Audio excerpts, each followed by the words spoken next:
Party की जिलाध्यक्ष श्रीमती मधु शर्मा जी, वरिष्ठ नेता श्री पदम सिंह बर शर्मा जी, विजय शिव हरे जी, आज के इस कार्यक्रम में उपस्थित हमारे व्यापारी कल्याण बोर्ड के अध्यक्ष श्री रविकांत गर्ग जी, पूर्व सांसद और उत्तर प्रदेश कोऑपरेटिव बैंक के अध्यक्ष चौधरी तेजवीर सिंह जी, देवेंद्र शर्मा जी, प्रवीण पाल जी, रामवीर सिंह गोजर जी, कप्तान सिंह जी, महिपाल सिंह जी, मुकेश वासणे जी, सतीश उपाध्याय जी, श्रीमती सुमन चौधरी जी, कन्हैयालाल चौधरी जी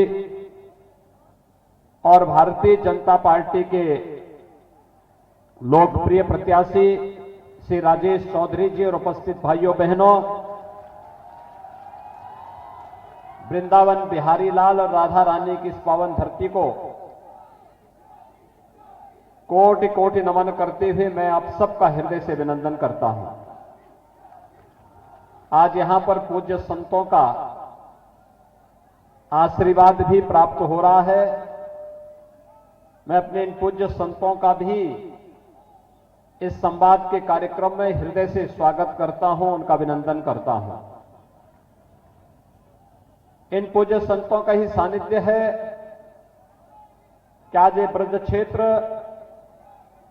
फिर से अपने पुरातन वैभव को प्राप्त करते हुए वैष्णव कुंभ के ऐतिहासिक आयोजन को करने में सफल रहा और इन्हीं के आशीर्वाद से गंगा मैया की तर्ज पर ही यमुना मैया भी अविरल और निर्मल होगी, इसमें कोई संदेह नहीं होना चाहिए।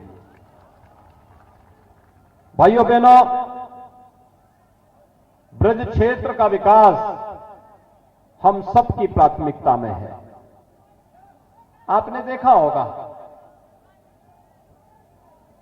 कि आज पिछले 5 वर्ष के अंदर प्रदेश में हर एक क्षेत्र में कुछ न कुछ बदलाव और परिवर्तन हर एक व्यक्ति को देखने को मिल रहा है। और बदलाव की पहली शर्त होती है कानून का राज, सुरक्षा का एक बेहतर माहौल, बिना भेदभाव के हर एक व्यक्ति को सुरक्षा।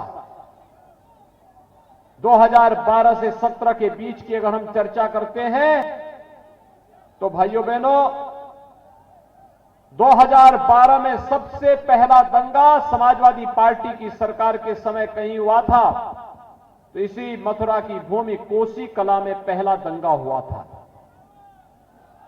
और अंतिम दंगा भी जो हुआ था वह जवाहर बाग की घटना घटित हुई थी, जिसमें सत्ता पोषित अपराधियों के द्वारा एक निर्दोष पुलिस अधिकारी समेत कई पुलिस कर्मियों को यहां पर उन्होंने जिस निर्ममता के साथ मारा था, हमारे पुलिसकर्मी शहीद हुए थे। यह भी समाजवादी पार्टी के समय का वह विभत्स कांड था, जिसमें समाजवादी पार्टी और उसके मुखिया को कहीं भी मुंह दिखाने लायक नहीं छोड़ा था। लेकिन चूंकि इन गुंडे अपराधियों को ये लोग प्रश्रय देते थे, इनके माध्यम से अपनी अवैध गतिविधियों का संचालन करते थे, इसलिए सरकार भी उस कालखंड में इन पेशेवर माफिया और अपराधियों के सामने दुम दबाकर के चुपचाप मौन बनी रहती थी। लेकिन पिछले 5 वर्षों के अंदर आपने देखा होगा, हम लोगों ने तो इसी धरती से सीखा है कि परित्राणाय साधुनाम विनाशाय च दुष्कृताम। ये भगवान कृष्ण ने यही तो उद्घोष किया था और उसी पर हम लोग भी विश्वास करते हैं।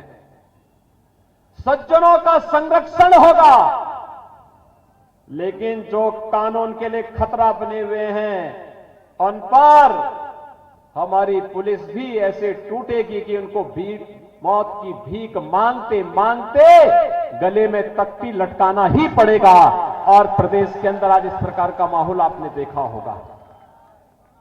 आज हर बेटी सुरक्षित है, आज हर बहन सुरक्षित है, आज हमारी माताएं सुरक्षित हैं, गौ माता भी सुरक्षित है। गंगा मैया फिर से अविरल और निर्मलता के साथ भव्य और दिव्य कुंभ का आयोजन कराती है और मां यमुना फिर से पुकार करके कह रहे कि गंगा की तर्ज पर मैं भी अविरल और निर्मल रहूंगी, क्योंकि डबल इंजन की भारतीय जनता पार्टी की जो सरकार है।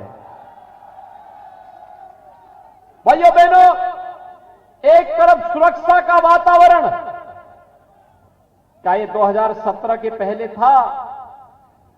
क्या पिछली सरकारें सुरक्षा दे पाती थी? अगर वे सुरक्षा देती तो फिर कोसी कला का दंगा नहीं होता। अगर वह सुरक्षा दे पाती तो जवाहर बाग की घटना नहीं घट होती, आगरा का उपद्रव नहीं होता, बुलंदशहर का उपद्रव नहीं होता, अराजकता नहीं फैलती, अव्यवस्था नहीं फैलती। मुजफ्फरनगर में गौरव और सचिन जैसे निर्दोष नौजवान बहन की रक्षा करते करते अपने आप को बलिदान नहीं कर पाते।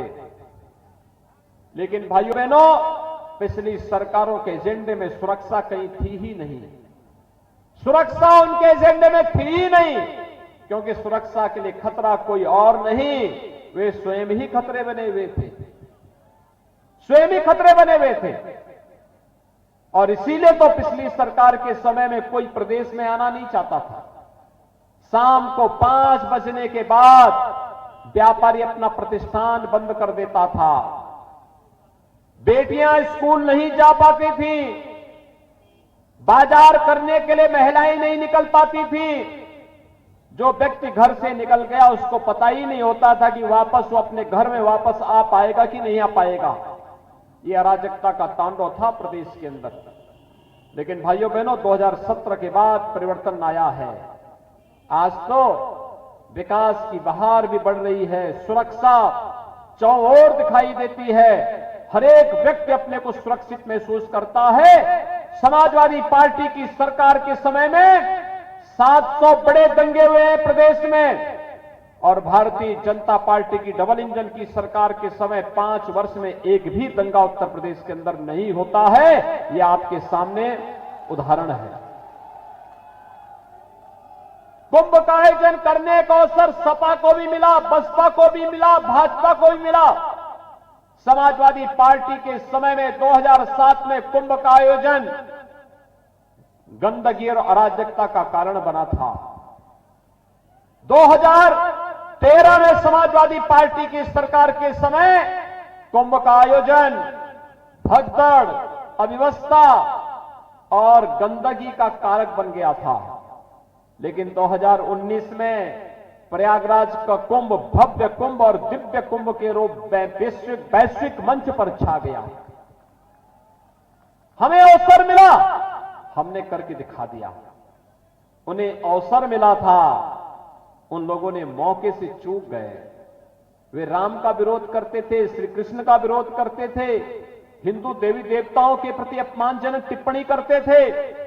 आज तो अयोध्या का भी विकास हो रहा है, काशी का भी विकास हो रहा है, और ब्रज क्षेत्र के विकास के लिए ब्रज तीर्थ विकास परिषद का गठन करके सरकार पहले ही अपनी मंशा को स्पष्ट कर चुकी है कि ब्रज क्षेत्र को कोई वंचित नहीं कर सकता विकास के कार्यों के माध्यम से। समग्र विकास की प्रक्रिया के साथ हम पूज्य संतों के सानिध्य में इसे आगे बढ़ा करके ही रहेंगे। सरकार उस दिशा में कार्य कर